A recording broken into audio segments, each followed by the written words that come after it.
Spot होता त्याला आपण ड्रेन करून बघितलं पण काही इन्फेक्शन दिसलं नाही. पण नंतर पेन सिल तो अंगठा सध्याचं त्याला ओपन केलं. ओपन ती जखम बरी होत नव्हती आणि त्याचं जे वेन्स होत्या त्या ब्लाउज झाल्या. मग त्याचं रक्त प्रवण तिथं होत नव्हता. मग मी आणिसला बोलवलं, दाखवलं सगळं. मी बघितलं त्यांच्या सिनियर सगळ्यांची त्यांनी सगळी चर्चा केली. चर्चा केल्यानंतर त्यांनी ते डॉक्टरसाठी मला HLK अँटॉक्साठी आणि डी त्याचं पॅकेज दिलं. ते जवळ मी 5 ते 6 वर्ष कंटिन्यू केले. म्हणजे ते माझं जे इन्फेक्शन आहे ते वर सरकू नये म्हणतात डॉक्टरांनी मला अंगठा काढायला सल्ला दिला होता. पण मी माझ्या मताशी ठाम होते की काढायचं माझा जर ब्लड फ्लो चालू झाला तर काढायची गरज नाही. हे माझं मला अंतर्मन सांगत होतं त्यावेळेला. डेट झालं होतं तेवढा एरिया तेवढा एरिया झाला होता.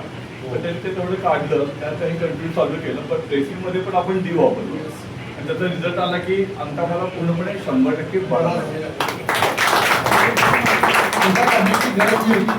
कळलेली आहे. हो, डायबिटीसच्या माध्यमातून सुद्धा आतापर्यंत आमच्याकडे 60 लोकांचे रिपोर्ट व्हिडिओज वगैरे आहेत. ज्यांना अंगठा पाय, गुडघ्यातून पाय, घोट्यातून पाय, कोणाचा हात काढायला सांगितलं. अशा लोकांना आम्ही आमचा अँटॉक्सिक डी दिला. पहिला फायदा एक सांगेन सर, हे प्रोडक्ट घ्यायचं असेल त्या प्रोडक्टची तुम्ही श्रद्धा ठेवलं तर 100% लवकर रिझल्ट येईल. सगळ्यात कोणते फक्त श्रद्धा पाहिजे त्याच्यावर. थोडेफार सगळ्यांची आणि स्वतः माझ्यासाठी त्याला भरपूर कष्ट घेतले. त्यांच्या घेतलं. त्याने मोटिवेट पण केला, सपोर्ट केले. सर तुम्ही घाबरू नका, होणार आहे, होणार.